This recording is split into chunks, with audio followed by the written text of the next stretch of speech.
Hello दोस्तों, मैं हूं नेहा सिंह दैनिक जागरण के साथ और लेकर आई हूं सोनम कपूर की कुछ बातें। और आज स्पेशली सोनम कपूर की बातें इसलिए हो रही है क्योंकि आज है सोनम कपूर का बर्थडे। जी हाँ, 1985 में सोनम कपूर में मुंबई के चेंबूर इलाके में लिया था जन्म और उसके बाद वो जुहू में अपनी फैमिली के साथ शिफ्ट हो गई। जी हाँ, ये तो थी सोनम कपूर के बारे में कुछ बेसिक बातें कि उनका जन्म कहाँ हुआ था और कब हुआ था। ये सारी चीजें हो गई है, पर सोनम कपूर ने बॉलीवुड में किस तरह रखा अपना पहला कदम और आखिरकार उनकी जर्नी कैसी रही है। सोनम कपूर को काफी ज्यादा मुंहफट भी कहा जाता है, इसलिए क्योंकि वो हर कंट्रोवर्सी पे बहुत खुल के बात करती है। साथ में बॉलीवुड के ऐसे बहुत सारे सितारे हैं जिन पे उन्होंने हमेशा निशाना भी लगाया है। तो चलिए ये सारी बातें मैं आप लोग को बताती हूँ। और उसी के साथ आनंद आहूजा के साथ वो कब मिली थी, किस तरह दोनों के बीच में प्यार हुआ था और शादी किस तरह हुई थी, ये सारी बातें भी मैं आप तक लेकर आई हूँ। तो सबसे पहले शुरुआत करूंगी 2005 में। सोनम कपूर हम सब जानते हैं वो सिंगापुर में अपनी स्टडीज कर रही थी एक्टिंग का, और वहीं उनकी मुलाकात रानी मुखर्जी से होती है। और रानी मुखर्जी उनकी ऑलरेडी फैमिली फ्रेंड है और अनिल कपूर की बहुत ज्यादा क्लोज थी, जिसकी वजह से वो जब सोनम से मिलती है उन दोनों के बीच में काफी सारी बातें होती है। और सोनम रानी से ये रिक्वेस्ट करती है कि प्लीज मुझे आपकी जो फिल्म आने वाली है ब्लैक, जिसमें आपको रानी मुखर्जी थी, अमिताभ बच्चन थे और इन दोनों की जो वो फिल्म थी बहुत ज़्यादा अच्छी फिल्म थी। वो चाहती थी कि इस फिल्म को वो कहीं ना कहीं असिस्ट करे।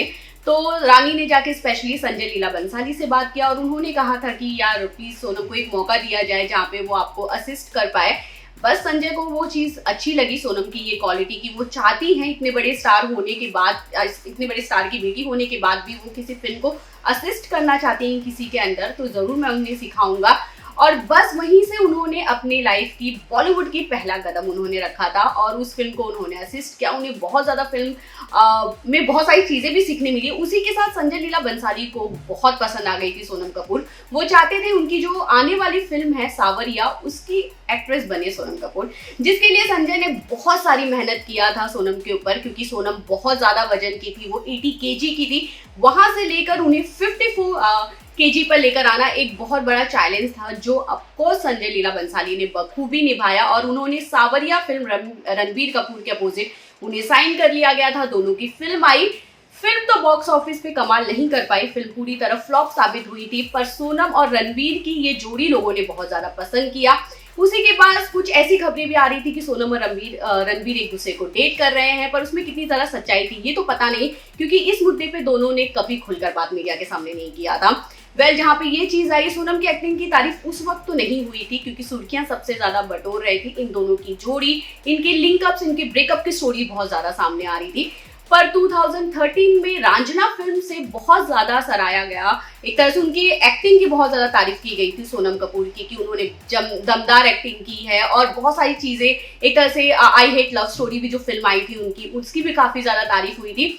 पर 2016 में जब उनकी निर्जा फिल्म आई, तब ये माना गया कि सोनम एक बेहतरीन अदाकारा है। बहुत लोगों ने उनकी जम के तारीफ की थी। नेशनल अवार्ड विनिंग फिल्म थी और उसी के साथ सोनम को भी वो अवार्ड मिला था। उनकी बहुत ज्यादा तारीफ की गई है। सोनम को एक तरह से मैं कह सकती हूँ उनका एक्टिंग को लेके एक एटीट्यूड कहीं ना कहीं पूरी तरह चेंज हो चुका था, जहां सोनम अपनी एक्टिंग को लेके हमेशा ये बात कहती थी कि लोग जानबूझ के उन्हें टारगेट करते हैं कि उनकी एक्टिंग अच्छी नहीं है, लोग जानबूझ के ये बात कहते हैं, उनके अंदर कहीं ना कहीं नुक्स निकालते हुए नजर आते हैं। पर निर्जा फिल्म के बाद सोनम ने ये बात कहा था कि वो उनकी लाइफ की सबसे बेस्ट फिल्म है और वो कभी नहीं भूल सकती उन्होंने जिस तरह की एक्टिंग की थी, क्योंकि वो चाहती थी कि उनकी लाइफ की एक ऐसी फिल्म बने जहाँ पे मीडिया हो, आम जनता हो या उनके पापा हो या बॉलीवुड सेलिब्रिटी हो, उनकी तारीफ करे। और आखिरकार उनकी झोली में वो फिल्म आ चुकी थी। 2016 में Nirja super duper hit film साबित हुई और उसी के साथ कहीं ना कहीं एक जो ग्राफ था वो काफी ऊपर आ चुका था सोनम कपूर का।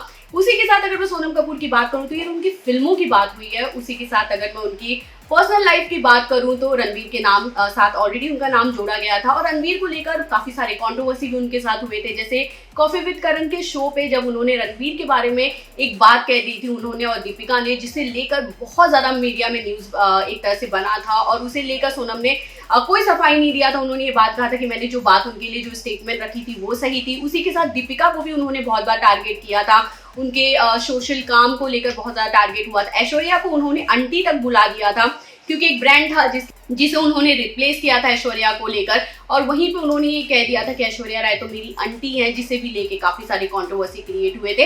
ऐसे बहुत सारी चीजें हैं जहाँ पे खुल के सोनम कुछ ऐसी बातें कह देती थी जिसपे बहुत ज्यादा प्रॉब्लम भी हो जाता था। उसी के साथ चाहे कोई भी मुद्दे हो, चाहे वो एनिमल्स को लेकर हो, चाहे राजनीति मुद्दे हो, हमेशा वो अपना एक ओपिनियन जरूर ट्विटर या इंस्टा पे पोस्ट करके रख देती हैं।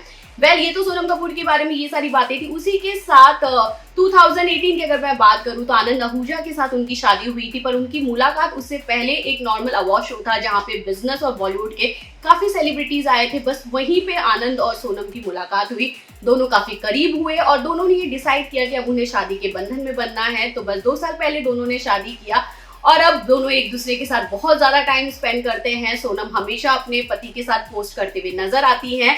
ये तो सोनम की लाइफ की कुछ ऐसी बातें जो शायद आप लोग को पता नहीं थी। और बाकी खबरों के लिए इसी तरह बने रहिए दैनिक जागरण के साथ।